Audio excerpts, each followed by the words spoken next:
संदीप जी, बहुत दुखद खबर है और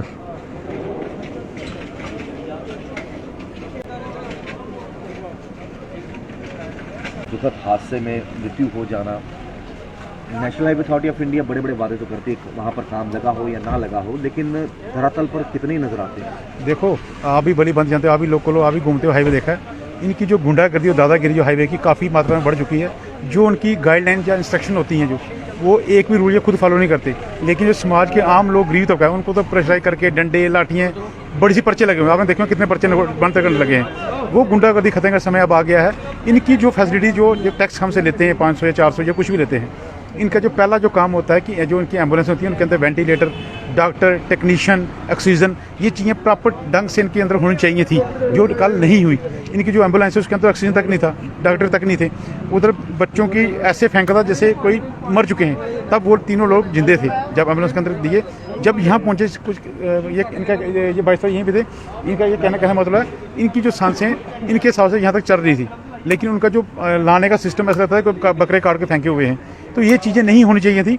और दूसरा जो हमारे वहाँ जो संस्था के लोग हैं वो वहाँ मौके पे थे, उन्होंने कहा कि नेशनल हाईवे अथॉरिटी की पूरी मिस्टेक है।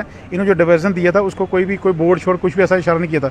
टैंकर अपनी स्पीड में जा रहा था, ये अपनी स्पीड में आ रहे थे। अचानक जो उनको संतुलन दोनों का खो गया तो ये क्लैश आपस में हो गया, तो कैजुअलिटी होगी। ये चीज़ नहीं होनी चाहिए थी। हमने रात को ही कल एसएसपी साहब को बोल दिया कि उन्होंने बोला भरपूर कोई शून्य डेपुटेशन का पर्चा 100% आप हाईवे पर लगाएंगे। आपका लेटर कंप्लीट था। आ रही है हम सबके लिए, मोहल्ले वालों के लिए, और जो भी उसके यार दोस्त थे। मेरे तो छोटे भाई जैसा था वो, मोहल्ले में हमारे आंखों के सामने खेले, छोटे बड़े हुए। अब हमारे बीच तो नहीं है, अब हम लोग उनकी जगह तो नहीं ले सकते, लेकिन ये कहेंगे सरकार से दरख्वास्त करेंगे कि जो उनके साथ गलत हुआ उस चीज़ को थोड़ा वेरीफाई किया जाए और उनकी जो हेल्प हो सकती है उनसे थोड़ा मुआवजा उनकी फैमिली को दिया जाए। और जो ये चीज़ है कि वहाँ पर जो वहाँ के लोग हैं वो भी ये चीज़ कह रहे हैं कि वहाँ पर डाइवर्जन का कोई साइन नहीं था। तो ये सबसे बड़ा जो कि बात है कि अगर वहाँ पे इतना बड़ा नेशनल हाईवे है, वहाँ पर कोई डाइवर्जन का साइन तो होना चाहिए कम से कम। शायद लोग कह रहे हैं कि अगर डाइवर्जन का साइन होता तो शायद जान बचने के चांस थे, कोई एक्सीडेंट होने के चांस बिल्कुल 0% थे। जहाँ पर डाइवर्जन का साइन ही नहीं होगा तो वहाँ पे किसी को क्या पता चलेगा। NHAI की जो वो होती हैं गाइडलाइंस हैं, उसमें बताया जाता है कि नहीं जी, अगर कंस्ट्रक्शन का काम चल रहा है तो हर घंटे बाद पानी का छिड़काव होना चाहिए, जो कि वहाँ पे वो भी नहीं होता। और उसके बाद जो भी अब जो चले गए वो तो वापस आ नहीं सकते। तो सॉरी ज़्यादा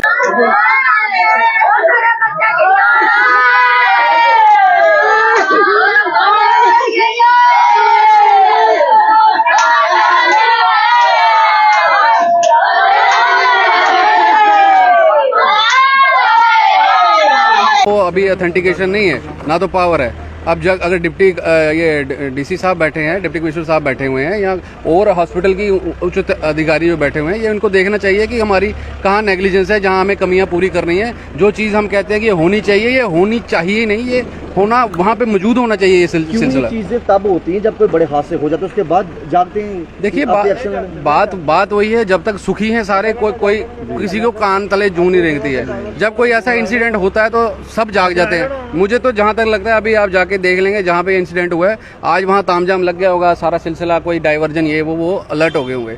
तो अपने से मतलब कि अपनी जो गलती छुपानी है। तो हमने वीडियोस में ही देखा है कि जहाँ वहाँ के लोकल्स ने इशू उठाया कि ये बच्चे बेमौती मरे हैं, जबकि अगर ये डाइवर्जन यहाँ सही लगा होता, कोई इनकी तरफ से सही तरीका होता तो शायद ये बच जाते। ये वहाँ के लोकल्स ने इशू उठाया। देखिए, आप अपनी जगह हैं, हम अपनी जगह हैं, लेकिन वहाँ के लोकल्स ने ये चीज़ वहाँ पे बताई कि ये बच्चे बच सकते थे।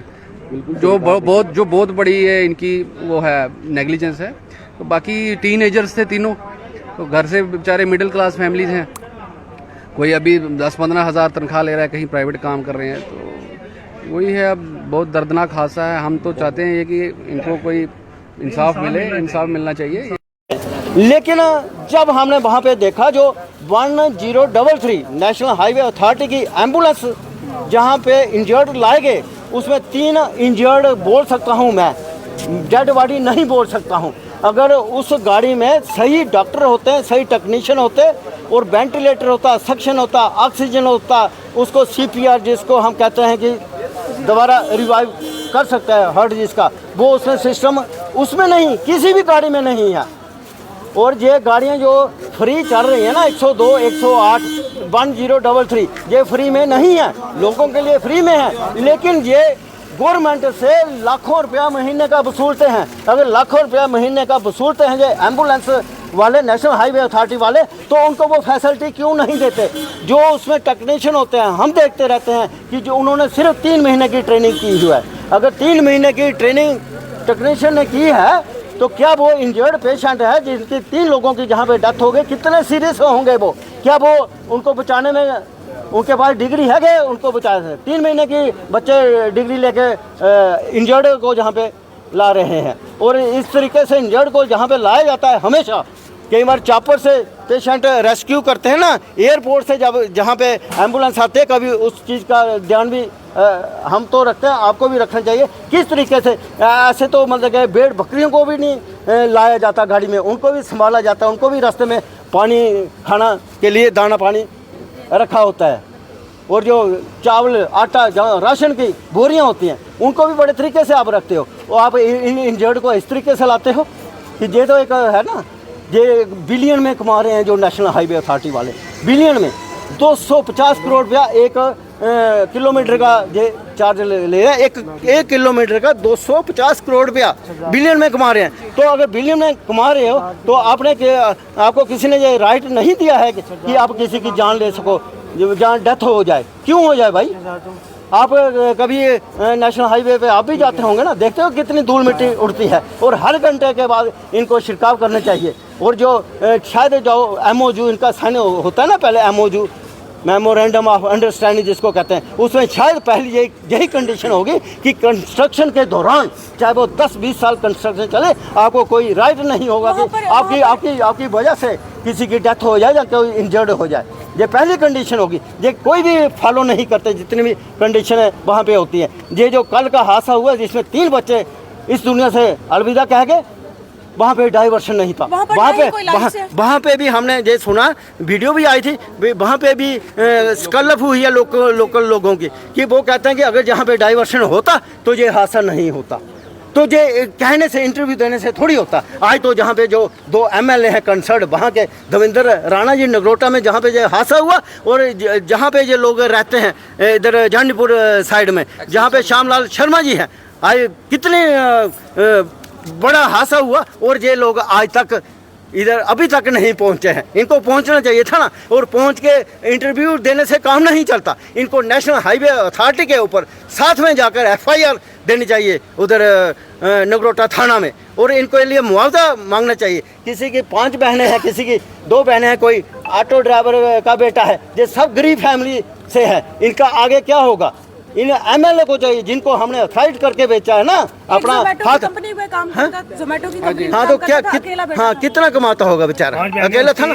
तो ये 2 MLA को मैं आपके माध्यम से अपील करता हूँ कि आइए और FIR करवाइए नेशनल हाईवे अथॉरिटी के खिलाफ, और इनको मुआवजा दिलाएं। कम से कम 50 लाख रुपये इनको मिलना चाहिए।